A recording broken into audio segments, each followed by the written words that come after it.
What's going on, everybody? Welcome back to another episode of the Fans View podcast. Today's guest is a driver who has built a career on perseverance and passion for racing. From starting in Bandoleros to competing across NASCAR's National Series and even making the top series, the Cup Series. He's one of the most respected grinders in the garage. As I said, he's been in the Cup Series. He spent time in the O'Reilly Auto Parts Series. That one I'm still getting used to. And, of course, the Truck Series. We're excited to welcome Mr. Garrett Smithley to the show. Garrett, how you doing tonight, brother? Hey, I'm doing great. Thanks for having me. I'm out in Vegas, just enjoying my time in the desert. Just did a little golfing today, and yeah, just living it up. I love it. I love it. We should only all be so lucky as you, sir. I'm here at the Circus. They gave me this insane suite. Apparently, Nice. it was the old owner, the guy that opened, Jay Serrano or something like that. Yeah, it's pretty Jay Sarno. Jay Sarno suite. So I don't know, pretty cool. I love it. Well, let's just jump into it, man. Take us back to the beginning. What first sparked your interest in racing growing up? Yeah, so it was my dad. My dad was a huge race fan. We grew up watching the races on Sundays.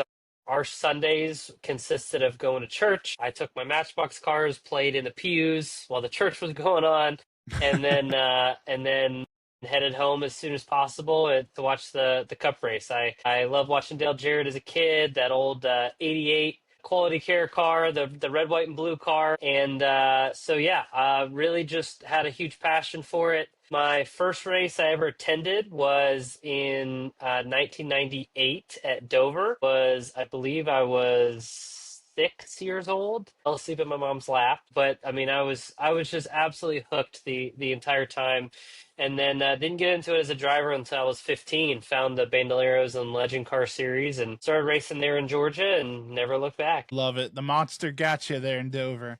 That's And it. I'm glad you said that because you started racing a little bit later than a lot of NASCAR drivers do. How did you kind of find yourself in the Bandolero racing to start with? Yeah, I was super super late to the game. I mean, I was racing guys and girls that were, I mean, probably had 10 years of experience and they were the same age as me. So it was certainly a big learning curve. We were fortunate to have some really good driver coaches and setup guy Tina and Drew Johnson really helped us out. In fact, we bought the car, the trailer, all the equipment from a local Delta pilot, and his son and himself was getting out of it. My dad being a pilot, we found this racing.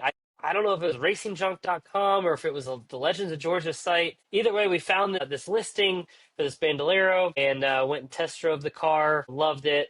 And we jumped headfirst into it. So it was just me and my dad and my mom just doing it, just learning. We didn't know a spring from a shock, and really was struggling to try to win races. And then we got hooked up with Tina and Drew Johnson. And that next week, after they started helping us out, completely set up the car for us. She was helping me out driving wise. My first win was that next week. So obviously we needed some help. And actually my dad was gone. He was in Germany flying at that point. So it was just me and my mom. My mom towed the trailer herself because I wasn't old enough to drive. I didn't even have my permit at the time. So yeah, it was pretty crazy, but it's always been a big family thing for us. And Yeah, then it blossomed into a career somehow. I love that. Was there a moment early on in your career? Obviously, you said you struggled in the very, very early going. Or was there a moment early in your career where you're like, okay, I might be able to make a career out of this? Yeah, there was little things that happened in my career that kind of showed me the light, so to speak. Um, my first win was huge. I think to this day, one of my most proud moments and awards that I won after all the wins and championships and things like that I did in Bandoleros and Legend Cars was my Rookie of the Year plaque that I won. I was the Bandolero Rookie of the Year for the Thursday Thunder Series there in Atlanta. And that was probably my most proud, again, because I had zero experience going into that season. It was, I started in October of 2007. Then the following year, I was trying to win a championship in 2008 for the Thursday Thunder Series. So it was like, I mean, again, we were just head first in it, just tried and won that race and ended up getting Rookie of the Year. So that My first Legends win, we went to Lanier. So at that point, I had only raced at Landmark Speedway, which is, a tight quarter mile right there in the infield. And then Right. we did one race at Cordio, Watermelon Capital Speedway, and ran pretty decent. I think finished top 5, and then went to Lanier. And everybody said that Lanier was like a beast. My driver coach was like, "Lanier's a beast. That's a crazy track for legend cars."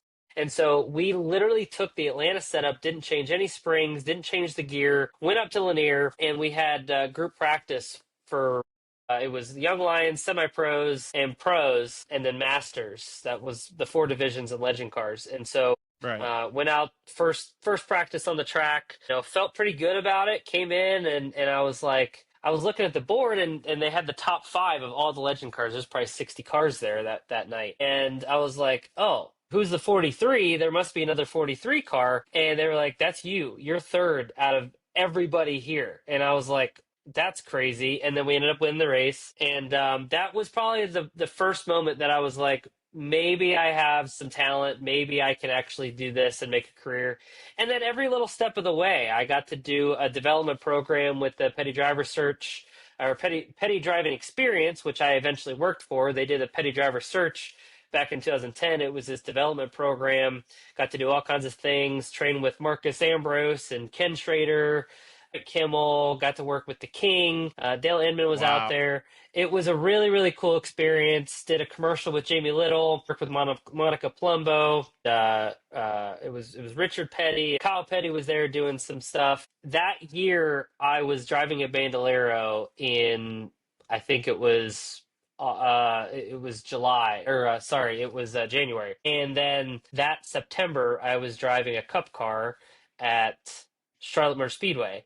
And I was like, what am I doing here? Like, there's no reason why I should be doing this. And then my parents pulled Ken Schrader aside after everything was over. We were at the banquet basically afterwards, and they pulled him aside. They didn't tell me this, but they said, can our kid make it in this sport? Can he make a career as a race car driver? And he said he's going to need a lot of help financially. He's going to have to go find sponsors. Talent wise, he can do it if he wants to do it. And so they were either going to tell me to go a different direction, discourage me to go, racing, or just be all in. And after that, they were like, well, we're just going to, support you. Soon after that, I moved to Charlotte, North Carolina. And I knew that if I wanted to be in NASCAR, that's where I needed to go. Got a job at the Petty Driving Experience. And just little rungs of the ladder just, got me a little bit closer to where I made my first NASCAR start in the Truck Series with Mike Bittler in 2015.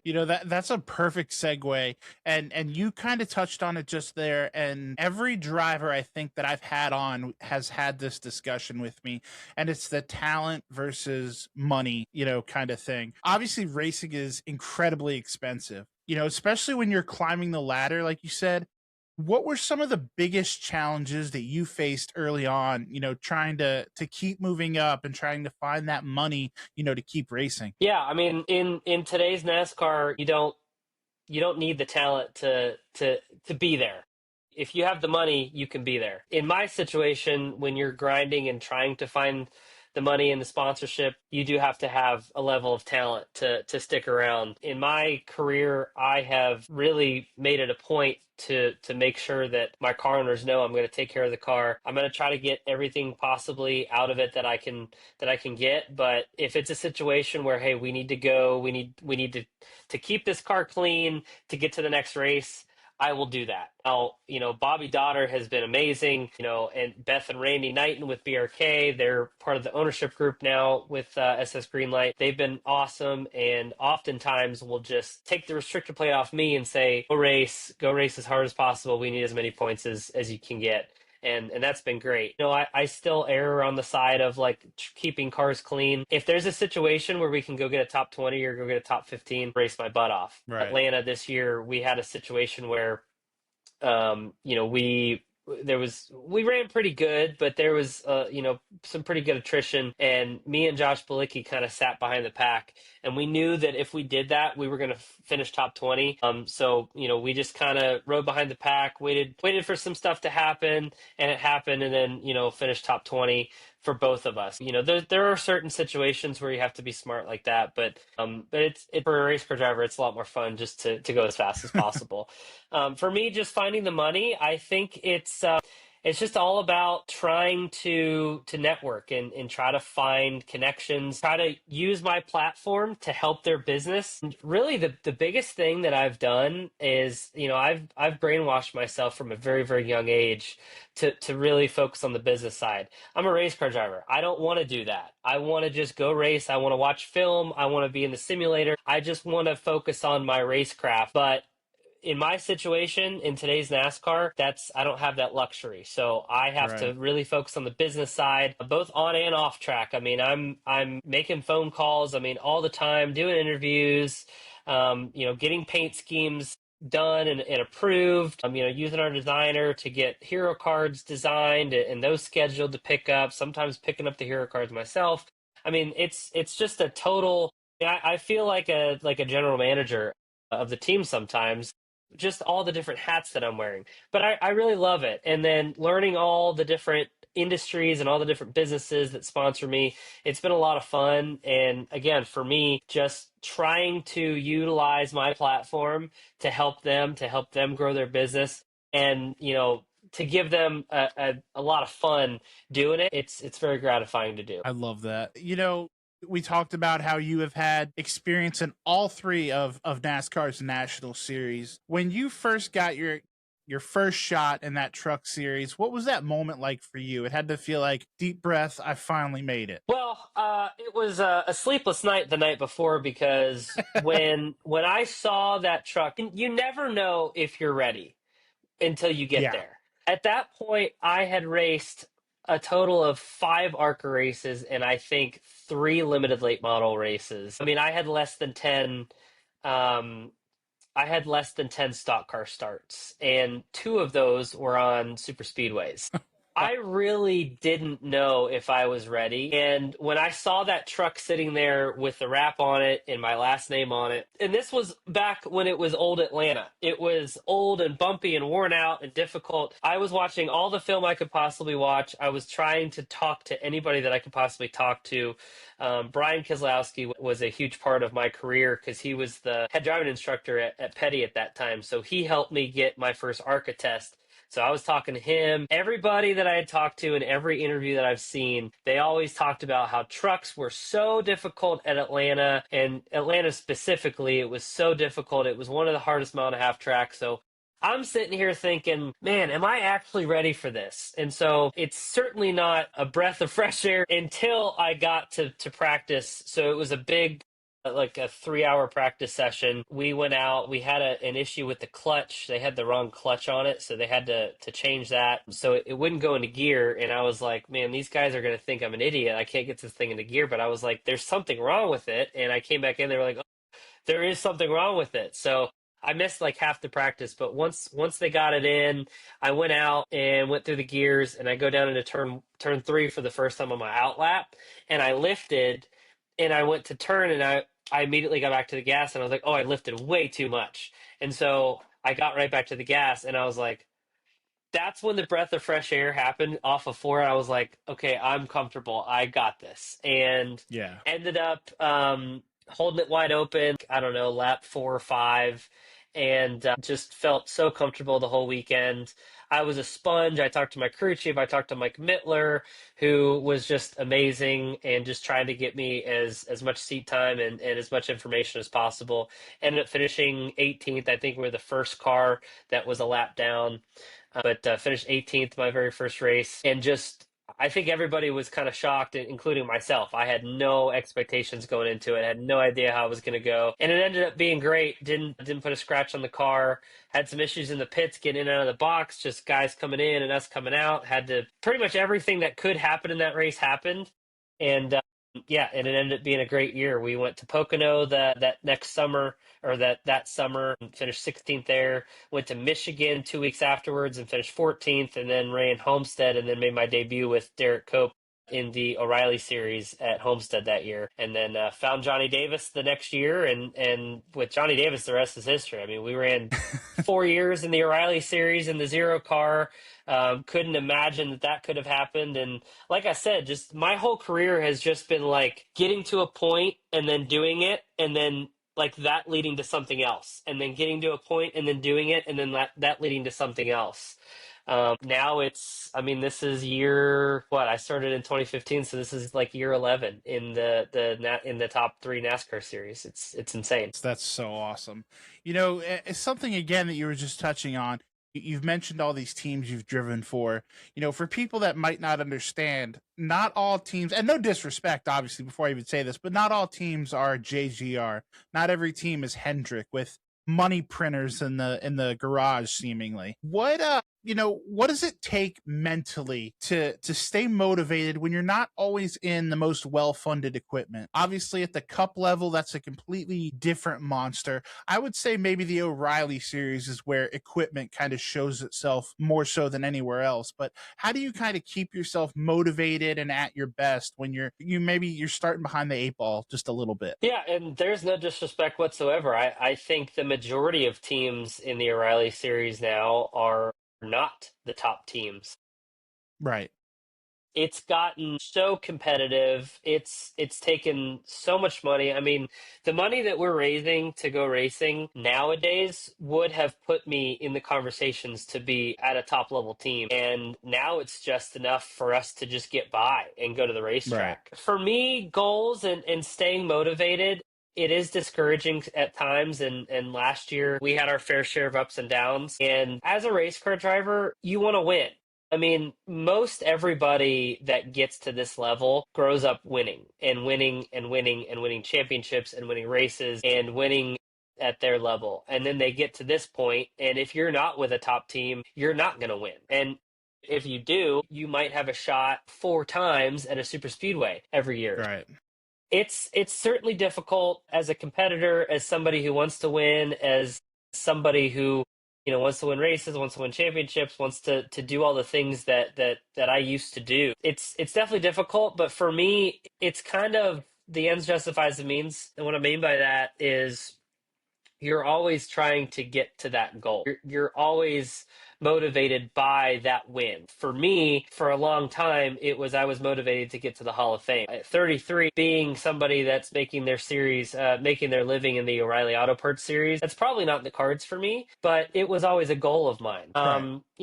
Who knows what happens? I mean, hopefully I still have a lot of years left in me.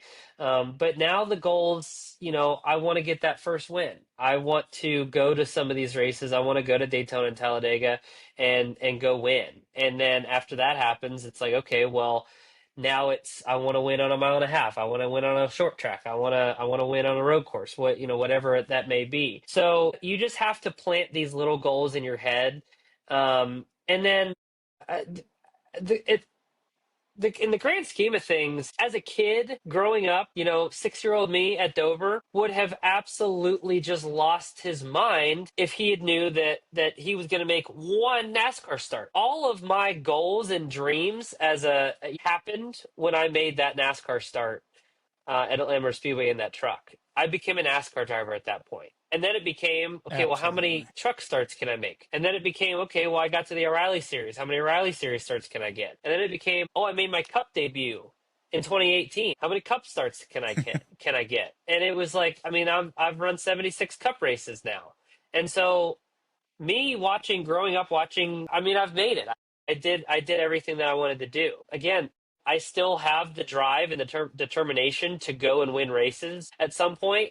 But right now, I'm having a lot of fun growing SS Greenlight. I love working with Bobby Donner. I love working with Beth and Randy Knighton from BRK Racing. I love working with all of our sponsors. We've got some really great people. We just signed or hired on Brian Berry this year, and it's already working out for us with him. And so I just want to do the best I can for our team and have fun doing it. Love it, man. I love the passion that you talk about it with. Like you said, little Garrett would be losing his absolute mind just to know you raced in the Cup Series, in the O'Reilly Series. I mean, that's fantastic. To kind of touch on your Cup Series stuff, obviously that's the top level of the sport. What was it like the first time you strapped into that Cup car, and what do you think was the biggest difference in your opinion switching from that O'Reilly car to that Cup car? Yeah, there have been three times in my NASCAR career that I have been absolutely terrified the night before driving something. And the first was the truck debut. The second was the Cup debut. And that happened. And then the third, I'll just touch on that. It was the first time that I ever drove a next gen car at Auto Club. But my Cup debut was at Michigan, and it was back when I think it was close to 800 horsepower. The cars were going 215 miles an hour, and the O'Reilly car was still quite a bit of downforce, even though they took some of the downforce away after my rookie season. Still quite a bit of downforce. Going into the Cup car, it was the little spoiler and the little splitter and 800 horsepower, and we were absolutely flying at Michigan. So again, I was nervous. It's Cup.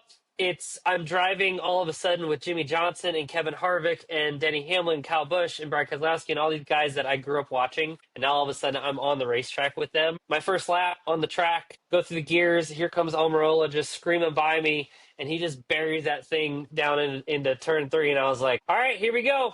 This is make or break. I'm just going to put the foot on the floor and make it happen. That first practice session went 2:14, which is to this day probably the fastest I've ever been in a car. And it was absolutely incredible. The actual debut didn't go well because we broke. I shifted from second to third on the initial start, and I'd missed the shift. It wouldn't go in. Well, I didn't miss it. It didn't go in. And I was like, shoot, I just missed my first shift in Cup. And then I went down to shift into fourth, and the entire shifter knob or whatever you call it, the whole mechanism broke off the top of the transmission, and just that was it. That was Jesus. my Cup debut. It lasted from basically the start finish line of the restart zone till not even turn 1, and so it worked out. It was Starcom back in the day, the '99 car. They ended up they gave me a race. They made it up at Kentucky, and then I ran Michigan again. And then the next year, I just started running a bunch of races for Spire first. I was the very first Spire 77 driver, and then just ran for Rick Ware Racing for the next 3 years. Again, it wasn't supposed to happen that way, and it was just I got to that point where I had a sponsor, and honestly what happened was I had an extra sponsor at Michigan. We had already sold it on the O'Reilly series for JD Motorsports, and I had the sponsor that wanted to come on board. And my agent, Philip Smalley, he said, why don't we go Cup racing? And I was like, okay. So we did it. Let's do that. Yeah, let's do that. I don't have anything Yeah. going on Sunday. When you're Yeah. racing against some of the best drivers in the world every week like that in Cup, what is it do you think in your opinion that separates the elite drivers, like the ones you mentioned, from everybody else? Yeah, I think first, just the drivers in all top 3 series. I think the biggest thing is that we adapt so well week in and week out. If you look at, any local short track racing across the country, it's mainly just local racing. You race one track for the entire season, or, let's just say for the sake of argument for legend cars, we race 10 races at Atlanta Motor Speedway on the little quarter mile. And then maybe we'll branch out and do, a 3/8 mile or 4/10 mile or whatever. But the fact that we are at a different track every single week, and nowadays on the schedule, you don't return to tracks very much anymore. So I think it's the adaptability first, and then the travel was the biggest thing my rookie season that I had to get used to. Just being on the road, being in hotels, figuring out, just simple stuff like where to eat, all of your timing, what you're doing to study, and just basically learning how to be on the road. And then the driving aspect, besides the adaptability, the Cup guys in general, they just know how to go 90 to 99% as a driver every single lap. The difference from the Cup guys to the O'Reilly Series guys is you just, I hate the pun, but like you just grab that extra gear. You're just on another level. And from top to bottom, especially now with the next gen car, those cars are so close and so tight. you just have to be on it the entire time when you're in the car, when you're in a cup car. It's staying at that peak for 3 hours, 2.5, Yeah, 4 hours at a time. That's really what it boils down to. for sure, for sure. One thing I wanted to talk about as we start to round this thing out. When I was researching Garrett Smithley, I came across this little nugget, and fans may not realize this either. Was Garrett a theater kid in high school? Yep, it was a theater kid in high school.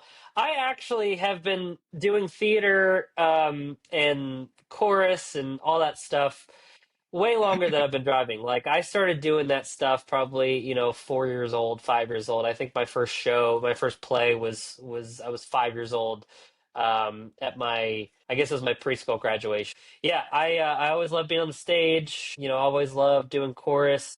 It's really funny because that's probably the direction that I would have gone had I not found motorsports. And I use, I mean, everything in high school that I've learned, I use theater more than anything else. I mean, and it's not even close. I mean, the public speaking, like I've done keynote speeches, podcasts like this, interviews, just being comfortable on TV, being comfortable in front of people, knowing that what we do, we are entertainers. At the end of the day, we are entertainers. Some of the stuff that I do on social media, the Twitch streaming, some of the skits, some of the videos that I've done, I mean, I wouldn't have that personality and I wouldn't have that confidence without theater. And honestly, when I refound theater, I kind of stepped away from it for a little bit in middle school, but then I got back into it in high school. And I'm so glad that, and I kind of accidentally got put back into theater. I'm so glad that it happened because I probably wouldn't have had the confidence to go become a race car driver because you have to have the confidence to do it. And then for me, just it's kind of crazy, but I am a shy guy, and just a shy person in general. So the theater stuff really got me out of my shell, and now. I mean, even just doing sponsor calls, those are performances sometimes. Sometimes, like, you're in this boardroom or you're on this big Zoom call with, like, five, six, seven people, and you have CEOs and you have, director of marketing and these big, powerful people that you're trying to get them to spend money on your program. I mean, you have to have the confidence and the know-how to tell this story of why they should sponsor you, why they should have a racing program. So it definitely helps, and I use it every single day. Love that. I couldn't let you out of here without at least touching on it. I thought that was super interesting. Looking ahead, and you mentioned, you like to have like basically your micro goals, your short term goals, the small goals, and then you have your big macro long term. What are some short term goals that you have, for this 2026 season? Yeah, I would love the first win. I think that's number one. That's got to be number one. We were actually pretty close last year. We were on both white flags of the last two super speedways. Daytona, I think we were fourth going into turn three and just got barely clipped, hooked, ended up finishing eighth. And then Talladega, we were third at the white flag and just picked the wrong lane and kind of got jumbled up on the back stretch and ended up finishing 12th. I don't think that's really an insurmountable goal. Excuse me.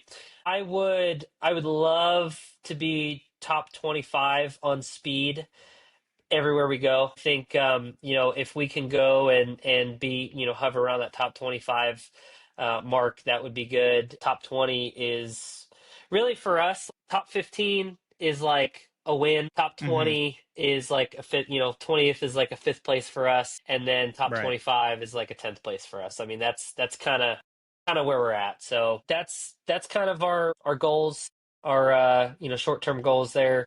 And then long-term goals, just continuing to build the program. I'd love to get to a point where, and it's so difficult now because everybody seems like that they have alliance. Clement's going to Haas, Clement, Sieg, all on campus at Haas now. With Jordan Anderson has a big ECR alliance. Viking Motorsports has a big ECR alliance, or sorry, RCR alliance. Yeah, it's just the nature of the O'Reilly series now is it's just so competitive. I mean, Right. on paper, SS Greenlight's probably the second or third worst O'Reilly team. And the back three teams, we're all again really close. We're all trying to lease ECR motors. We're trying to get the best motors that we possibly can. We're trying, we're buying all the tires now. We used to be able to just go with our own motors and scuff tires. We buy, two or three sets of tires for the weekend, and we go run on scuffs, and we could run top 10, top 20 pretty easily. Now it's like it's everything that we can do to get out of the 30s. So it's definitely difficult, but we're digging. I mean, we're trying to do the best we can, and we're having fun doing it. I have a really good team around me. I got to give a shout out to Brent Wentz. He doesn't get mentioned enough, but he's my spotter. He's been absolutely phenomenal the last few years. And again, Brian Berry came on board this year and has really turned stuff around. I mean, minus missing Daytona, which was just a tragedy for us. We go to Daytona or we go to Atlanta and finish top 10 or top 15. I think we finished 14th there. Close to the top 10. And then Alex LeBay gets in for Coda, finishes 13th. And then Phoenix, we go and we are first in practice, qualified 22nd, which was the best speed that we've had in a long, long time.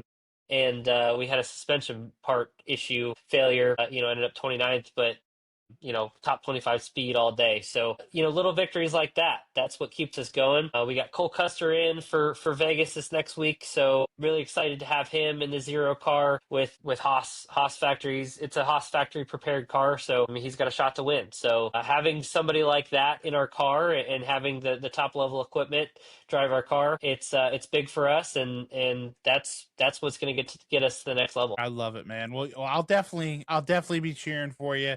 Once you're back behind the wheel, we're looking forward to it here. Before we let you out of here, we got to ask you the two trademark questions. They're my favorite questions to ask everyone. The first of which being, obviously, this is the Fans View podcast, so I have to ask you, outside of racing, what are you a fan of? I'm a fan of golf. I love golfing. I try to golf as much as possible. I'm a big fan of aviation. My dad's a pilot. He's a DC-10 fire bomber. A lot of people, it was well documented last year. He was flying the LA fires at the beginning of the season. So shout out to him and 10 Tanker and everybody that keeps the West Coast safe from the fires. Love all aviation and then music. I play a little bit of piano. I sing karaoke sometimes. I used to sing karaoke at the Love it. local bar in Cornelius a lot, but I've kind of transitioned my karaoke just to being on my Twitch streams. So, and then I love Twitch streaming, iRacing, doing some of that stuff. I don't really play many other video games anymore. I don't really have much time, but really enjoy Twitch streaming. But yeah, those are kind of some of the things that I like to do. I love it. I love it. And last but not least, and I feel like this might be the most important question I ask you is, obviously at this stage of your life, you're still a young man. The stage of your career, you still have many, many miles and many laps in you. But at this stage of your life and career, how do you define success? That's a great question. I think success is doing all the right things to assure that my car owners are happy, that Bobby Daughter's happy, that Beth and Randy Knight are happy, that we're making sure that they're having fun, and make sure that our sponsors are happy. Make sure that we're doing all the right things on and off the track for our sponsors. We couldn't do anything without their support, and guys like Jeff Miller from Trophy Tractor and True Brand and SLCC Nika and Dozer Winch. I mean, there's some folks that have supported me for a long time. So, without those sponsors, we couldn't do what we're doing. And then just being entertaining for the fans. I mean, we couldn't do this without them either. Without them, nobody's watching. Without them, we're racing in front of a bunch of empty stands and an empty TV set. So, just want to try to be as entertaining as possible. I've got a huge contingent up in Western Pennsylvania, being a Western Pennsylvania guy, born in Latrobe, lived in Ligonier. I've got a big Western Pennsylvania contingent. So just doing the best we can for our fans and having fun doing it. I think that's what it all boils down to. Hey, I love it, Garrett. Thank you so much for all your time. And before you go, please make sure to plug that Twitch stream and where people can get a hold of you on socials. Maybe try to get a hero card or something to that effect. Yeah, we I try to be as fun as possible on my social media. We're doing a lot of fun stuff. Working with Chase Holden this year. That he's really turned my social media stuff around. At Garrett Smithley across the board, Facebook, Twitter, Instagram, TikTok, and then twitch.tv/Garrett Smithley. I try to stream at least once a week and do some fun iRacing stuff, some giveaways. Check out my website's not up yet, but we're gonna have some merch very soon. I'm hopeful for next week, but it'll be GarrettSmithleyRacing.com. And yeah, just stay tuned on all social medias. We got a lot of fun stuff planned for sure. Love that, guys. Make sure if you have the means, go support it monetarily. If you can't, those follow and subscribe buttons are absolutely free. So make sure to go show Garrett some love and let him know you enjoyed him on the show today. Garrett, again, I want to thank you so much. In Vegas, I don't know if I would have had the discipline or the interest in coming on here and talking to me for 40 minutes. I'd probably be in the casino somewhere. So thank you very much for making the time for us tonight, man. I would love to have you on again in the future. Absolutely. If I'm on the Fans View podcast when I'm in Vegas, that means I'm not losing money in the casino. So I'm a happy camper. Hey, there you go. You know what? That is my gift from me to you. So you're welcome. Perfect. It's early there, though. The night is young, so who's to say the craps table might take you before the end of the day? Let's do it. Well, thank you so much, Garrett. I appreciate you coming on, guys. Like I said, make sure to go show Garrett some love. Easy for me to say, and make sure to do all the likes and subscribes and you guys know. I don't have to tell you. It's 2026. Go show us both some love, and don't forget, guys. Most importantly, call your mom. If you haven't liked or subscribed, you're gonna be joking me.